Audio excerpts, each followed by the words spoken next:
Hello there, friends. This is Nurse Mo, and welcome back to the Straight A Nursing Podcast. This is episode 94, and today we're talking about bulletproofing your patient. So a while back, you might remember that I did a whole episode about bulletproofing your medication administration.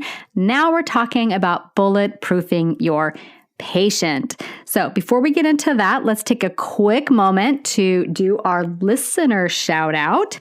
And this one is from Carito, I hope I'm saying your name right, who wrote this in response to the podcast episodes. I knew I stumbled onto the right podcast when I saw that the name of the first episode was Emergency or Not. I love the quizzes. They make me think. Thanks, Nurse Mo.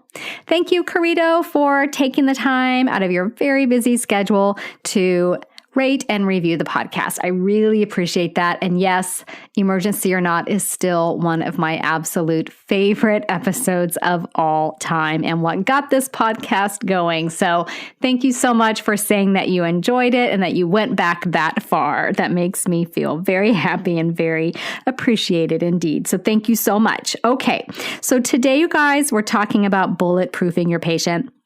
And I used to call this idiot-proofing your patient because I thought, even if I'm having a total idiot moment, if everything is as it should be in my room, I have a very less chance of making an error or putting my patient at risk in any kind of safety way. Well, I decided that even calling myself an idiot was not very nice. So I've changed that to bulletproofing the patient. So what we're going to be talking about here is setting up your room, setting up your patient, your lines, your everything happening in that room so that not only are you less likely to make errors, but somebody coming into the room to assist you with something would be able to kind of figure things out. Like maybe you're at lunch and someone's giving you break relief and they need to come in and do a few things. You don't want them making any kind of errors if at all possible. And the way you set up things in your room can really help with that. So we'll talk about that and you'll see what I mean in just a moment. So one of the most useful skills that you will utilize as an RN, in my opinion, is that of organization and being a very organized nurse. So if assessment is your biggest skill of them all, then organization, I would say, is in second-ish place. So having your patient, having your room, having your paperwork, having your supplies, having everything organized and orderly is much, much safer and a very much more pleasant environment for the patient, but it's much safer place to be in than in a room that is a chaotic mess.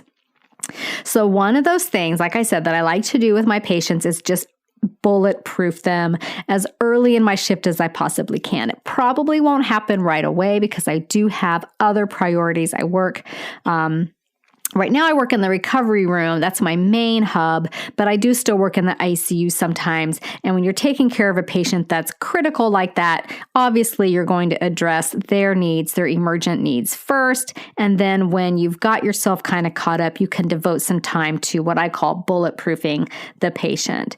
So this, again, even though I used to call it idiot proofing, has nothing to do with the intellectual capacity of any of my coworkers. It has more to do with the fact that if I make things so organized and so well set up in here that anybody could walk in and kind of get a lay of the land, then I've done a really good job at keeping my patient safe.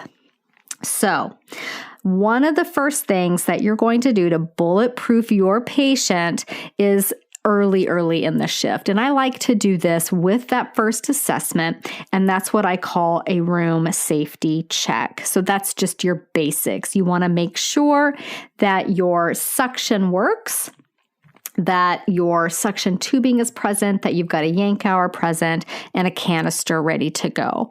When you need suction for your patient, it's one of those things that when you needed it like 10 seconds ago. So you want to make sure that it's quick and easy to get going. It's kind of like oxygen in that way. When you need oxygen for your patient, you already needed it. You've got to hustle and get it together. So making sure that your suction is working, everything and you have the pieces and the components there that you need for your patient. Because if they're like, say they're vomiting copious amounts of blood and they're at high risk for getting that in their airway, you need to quickly get that out, or if they're vomiting or something like that. The other thing that I will do with my room safety check is make sure that the oxygen works as well. You're going to turn the dials. You're going to listen for air or oxygen coming out of the flow. You will also need to make sure that you've got those Christmas tree connectors, they're called nipple nut connectors or something. They have a really funny name, but everybody just calls them a Christmas tree because they're kind of shaped like a Christmas tree. And in some facilities, they are green, so they really look like a Christmas tree. So you want to make sure that you have one of those on your oxygen, because that's what is the adapter for the tubing. So if you don't have a Christmas tree, you can't hook up your tubing to your oxygen, and you might as well not have any oxygen. So make sure that your oxygen is working and you've got the adapter piece. The other thing with my room safety check is I want to make note of where the CPR button is, because it might be different in every room. So make sure you know where it is. Don't test it, but make sure you know where it is and that you can get to it. If you're in an environment with a cluttered room or a really sick ICU patient with a lot of equipment and stuff, it can be a challenge, especially if the CPR button is at the head of the bed, to actually get to the head of the bed, to the wall there to push it. So make sure that you kind of know, okay, if I have an issue, I know how I'm going to get to that code button. And then the other room safety check that I like to do before I leave the room for after that first initial assessment I do on my patient is I want to make sure I know how the bed works and where the CPR lever is on that bed. So all the beds should have a CPR lever that you can pull or press or whatever, and that will put the bed into a flat position and in some cases make the mattress firmer so that you can do CPR on your patient quickly. So knowing where that is also really helpful. So those are just some basic things that you can do first thing with your room safety check. And then with that, if your patient has like a chest tube, for example, there's certain safety equipment that comes with a patient that has a chest tube, and you want to make sure that you have that at the bedside. At my facility, it's hemostats, the ones without the grippy teeth,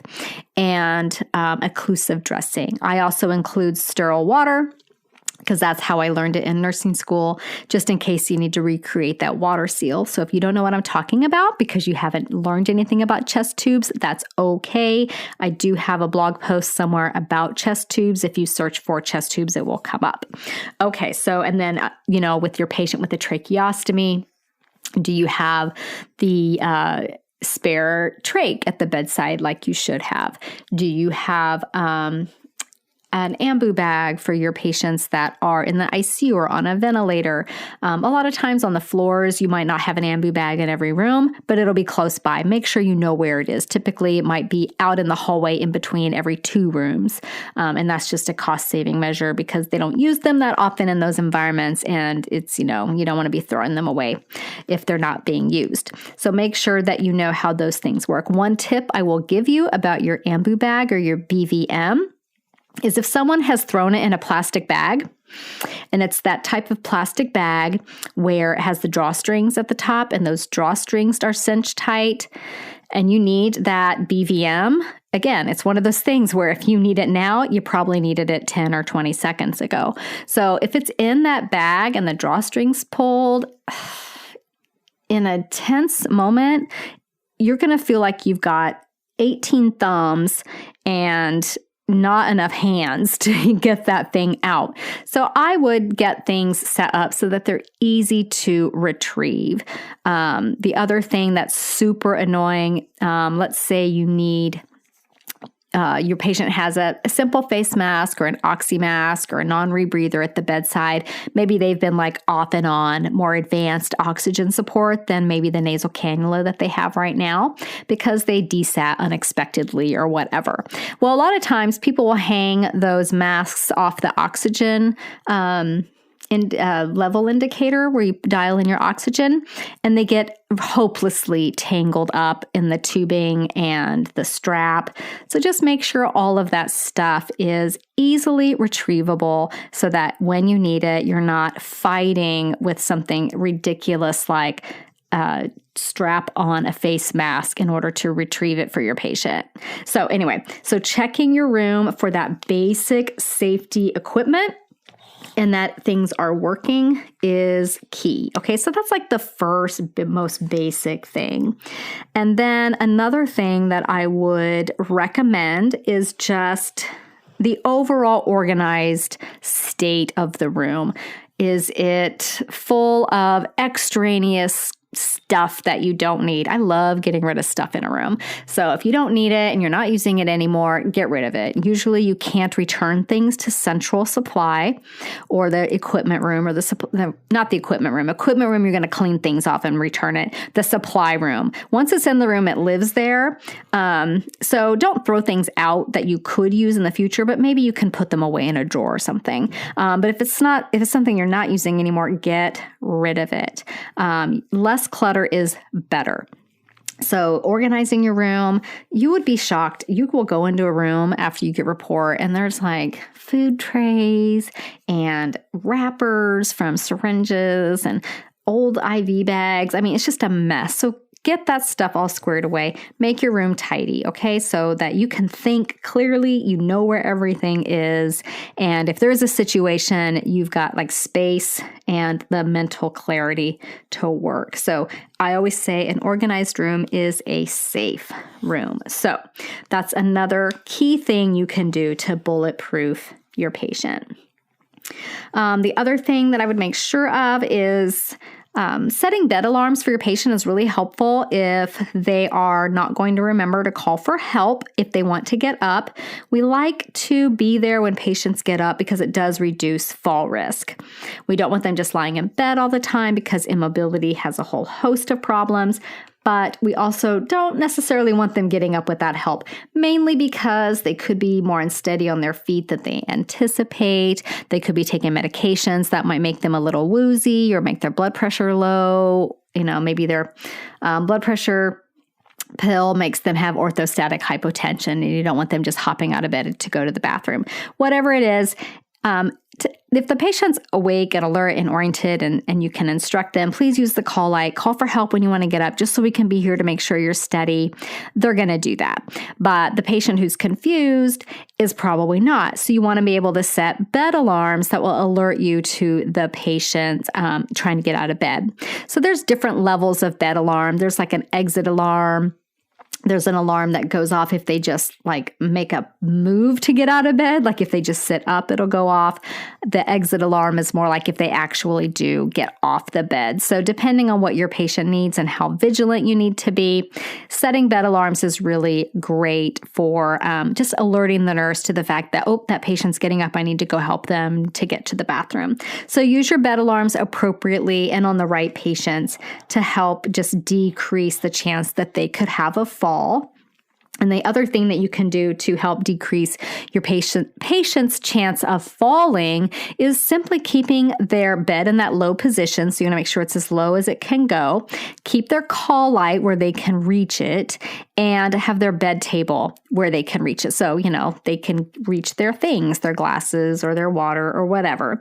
So just simple things like that. You'd be surprised at how easily they get overlooked, making sure the urinal is where they can reach it. Keeping things convenient for your patient helps keep them safe is another way to bulletproof them. Okay.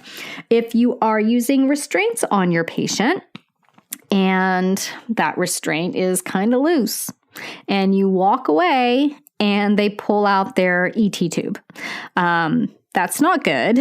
So a lot of times intubated patients will be restrained because they're confused and there's this thing in their throat and they wake up a little bit and they don't know where they are. And it's just instinctual to reach for that thing and pull it out. So a lot of times these patients will be restrained.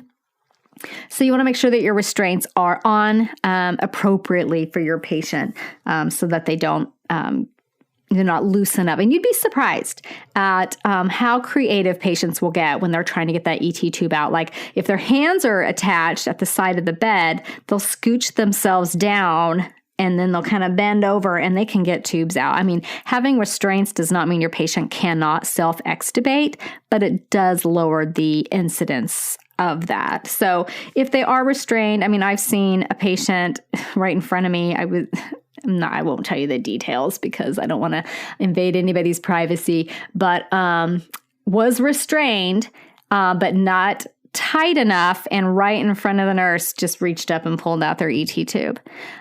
So you just have to be like hyper vigilant of things like that. So making sure that your restraints are on safely, obviously not too tight, but that they're also pulled to a level where the patient can't actually reach up and pull anything out, because that's the whole point of the restraint, most likely in the first place. So another thing that you can do when you're bulletproofing your patient, one of the things that I really like to do is label my lines. So you're going to have medications or IV fluids hanging, most likely, not always. I mean, if your patient's not super sick, maybe they're just getting over a simple surgery, they may not have any of this stuff. But let's say they do, and you've got things hanging and running into the patient. So what I like to do is look at what's actually hanging, check the MAR, make sure what's hanging is supposed to be hanging, and then that trace it down, trace it from what's hanging up on the IV pole, trace it down to the pump and make sure that that medication is going into the right channel in the pump and that the pump channel is programmed with that med.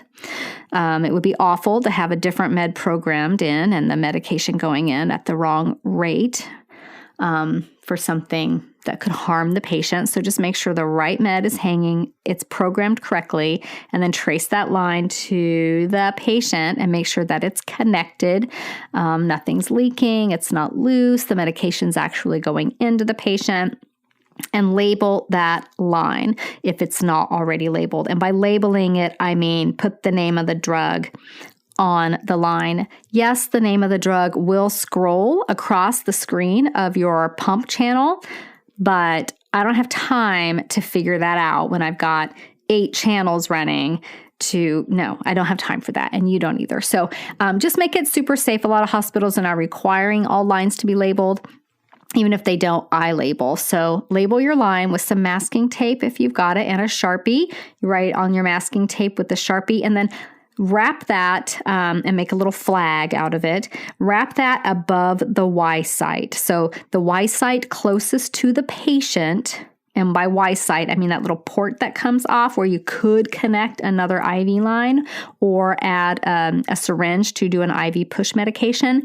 Label it there because that's where people will be looking to connect another IV line or put in a flush medication. So for instance, if it's normal saline, label it normal saline so that when I see normal saline running through the line, and let's say I've got to give a medication, I know that I'm going to put it there versus the line that's labeled insulin. Okay. So knowing where you can flush things is important. So you want to check that your lines are labeled, and if they're not, label them. And then a lot of times you will have lines running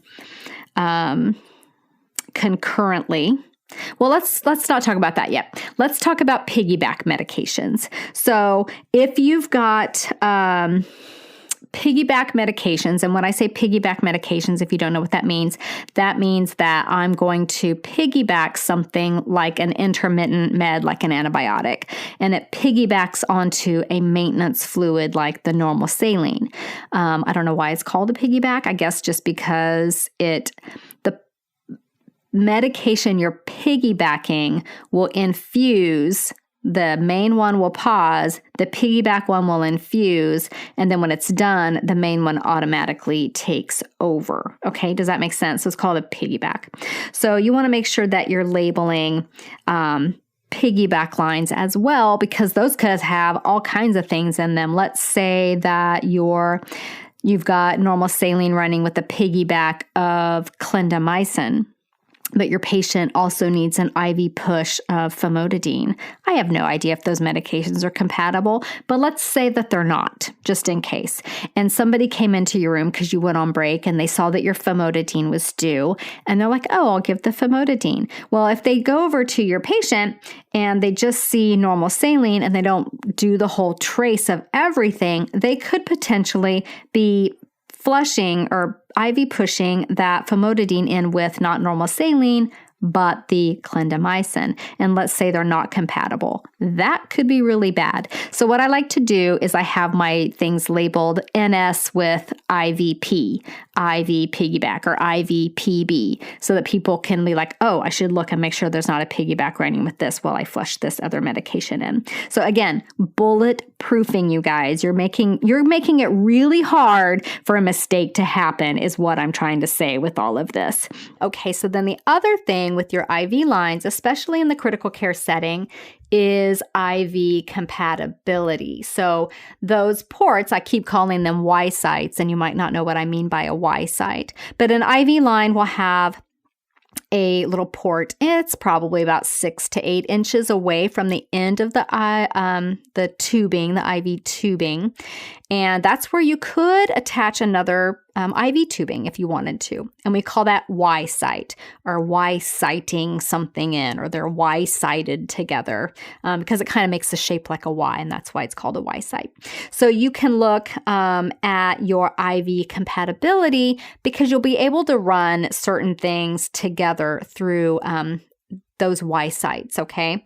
So you will have a resource on your computer through your, whatever pharmacology app your facility uses, and determine the IV compatibility of certain medications. And if your patient's on a whole bunch of stuff and you've only got 3 IV sites or 3 lumens in a central catheter, you're going to have to get some things Y-sited together. So what I like to do when I'm bulletproofing my patient is I will actually print out the compatibility report and tape that somewhere, on the wow or near the IV pumps or something. And I'll make sure that everything is clearly labeled. So if I've got 3 lumens or 3 IVs, I might label them A, B, and C, and then list out what's going through each one. So A could be propofol, norepinephrine, and fentanyl. So those are all Y-sided together, and I think they're all compatible. You'd have to check, but I'm 90% sure they're all compatible. And then on the B site, which things are running through that. And on the C site, which things are running through that. So just checking your IV compatibilities. Just because you come on shift and a patient has stuff Y-sided together, does that mean the nurse checked? Does not mean the nurse checked. You need to check. So if you see things Y-sided together, you need to real quickly check and make sure they are compatible. I cannot count how many times I've checked, and I'm not going to say something's been incompatible, but there's no data that it is. And to me, that's not a safety risk I'm willing to take. So checking your Y-site compatibility and then getting that all dialed in on your patients is another key way that you're going to bulletproof their safety. Another thing about your IVs, if it's towards the end of your shift and your patient has, let's say they're on some medications that are critical to sustaining life, for instance, like a vasoactive medication or an inotrope like dobutamine, and you don't want that medication to run dry, right? I had a patient once where I came on shift. He was a really sick guy, and I was frustrated, understandably so, that one of my medications was almost empty, and it was one of those that the pharmacy had to mix up. So I was in a panic to try to get my med from the pharmacy before it ran out because this guy absolutely needed it. Thankfully, I got it, but it was close.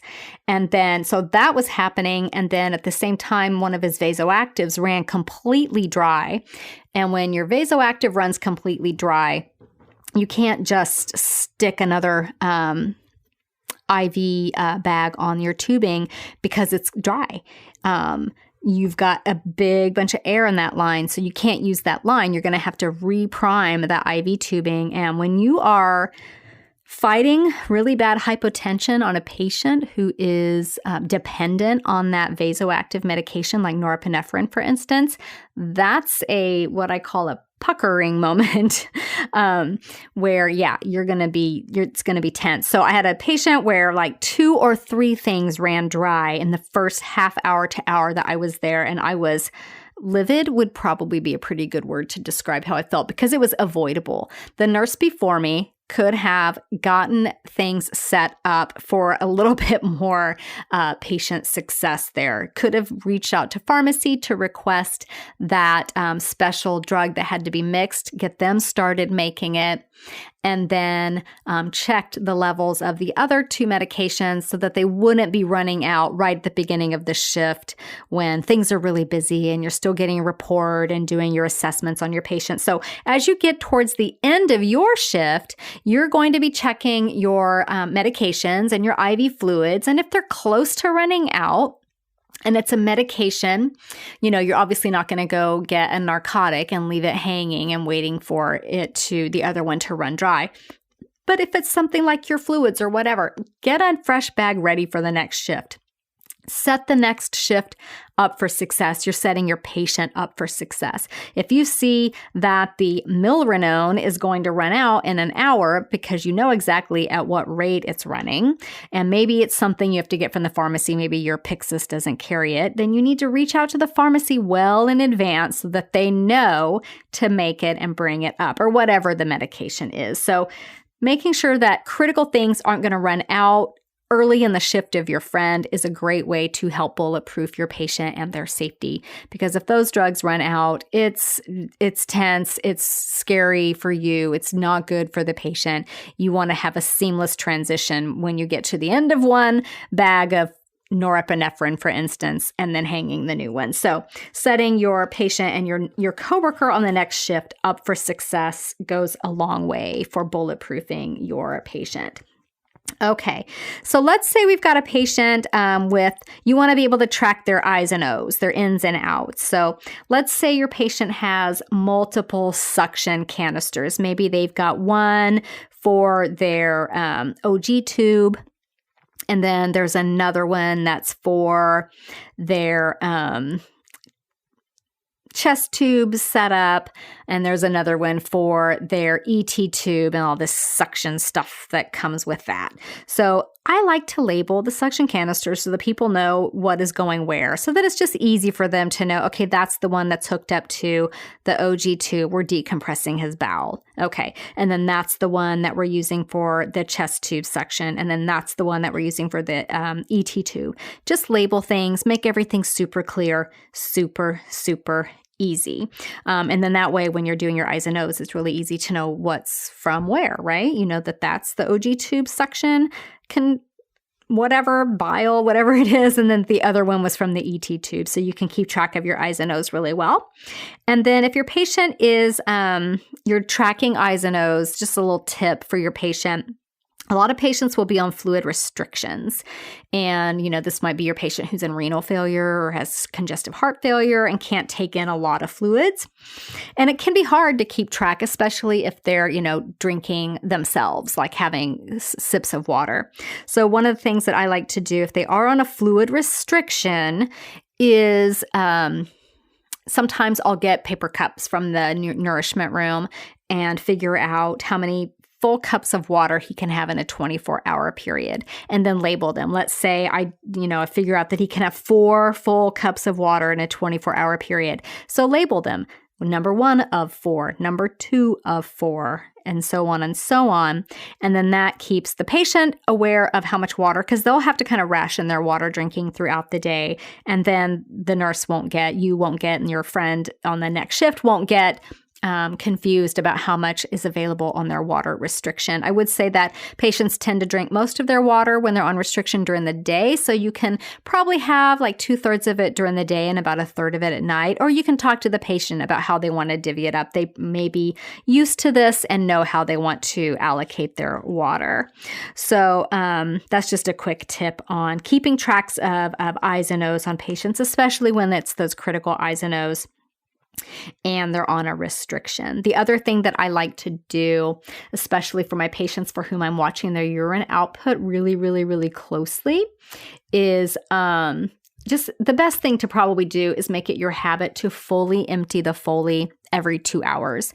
You can, there's urometers that we use in the critical care setting. And if you've taken your elimination lab or you've been in the hospital, you know that there's a couple different kinds of Foley collection bags. One is just the plastic bag, and one is the plastic bag with this hard plastic container hanging off the front of it. That hard plastic container is called a urometer, and it's used more in the critical care setting so you can get really accurate I's and O's. And a lot of times you might just be looking at your urine output number on that, and then you tip that urometer into the main Foley bag. If you're really doing really accurate I's and O's, I would go a step further and just empty the whole thing every 2 hours or every hour if that's how you're keeping track of your I's and O's on that. So that there's absolutely no question about what the patient's I's and O's are. And some patients will be on such strict I's and O's that you need to be that exact. So again, you're just bulletproofing your patient, making everything super, super clear. Okay, so another thing that I like to do is if you are titrating things to a protocol, like for instance, an insulin infusion based off what their blood sugar is, I like to just print that protocol out and tape it right there on, or keep it right there on the computer.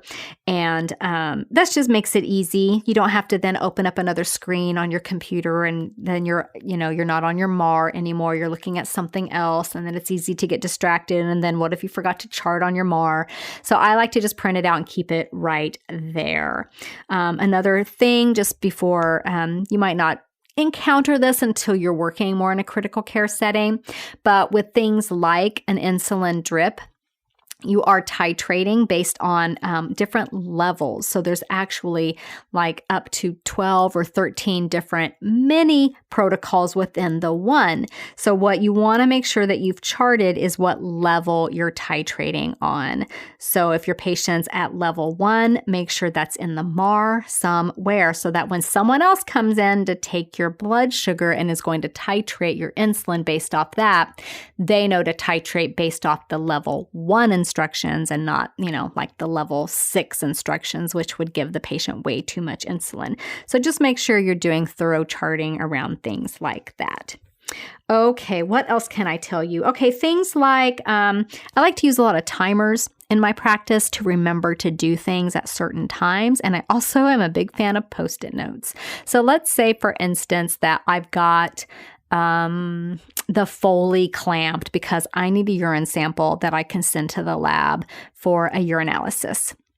So if the patient has a Foley catheter, how we do that is we clamp the Foley for like 20 minutes, half an hour, and then get our sample. Well, guess what? Super easy to get distracted and forget to unclamp that Foley. And what if I spaced on it completely and then it was 5 hours later? I mean, hopefully it wouldn't be, but let's just say it was 5 hours later and the patient now has urine flowing backing up into their kidneys. That's not going to be good. And it's also going to cause the patient a lot of discomfort. So if I've done something like clamp a Foley, I'll write myself a Post-it note and stick it on the computer.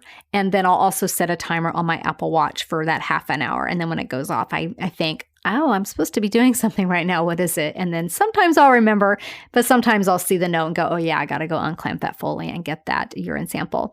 So especially if it's change of shift, you want to make sure that if you are doing something like that, like you've clamped a Foley, or let's say that you are instilling TPA in a central line, you will, most hospital protocols will be that you put the TPA in the line and then you let it sit for a certain amount of time. So you want to make sure that things like that are labeled.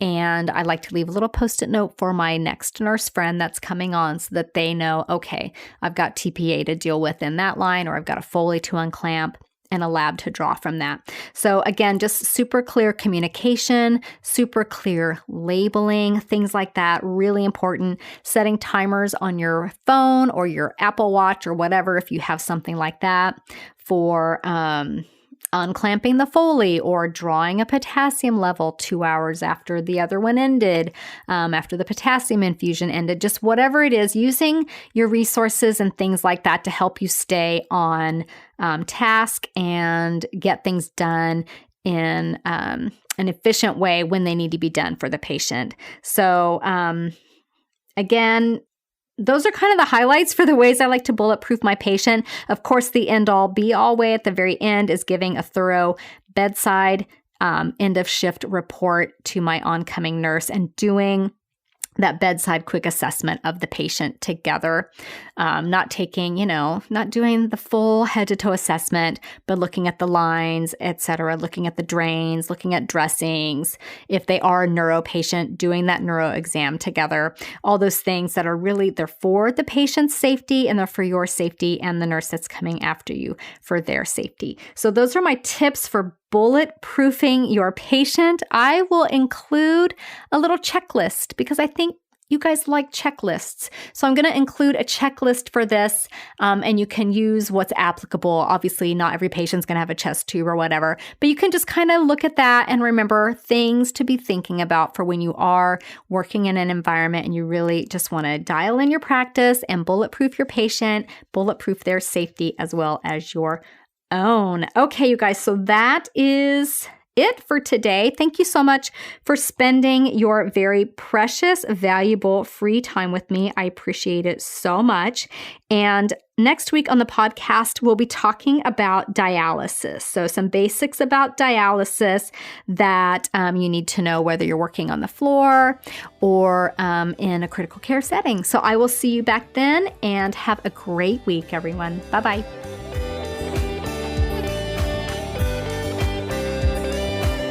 This podcast is brought to you by straightanursingstudent.com. Copyright Digital Health Media, LLC.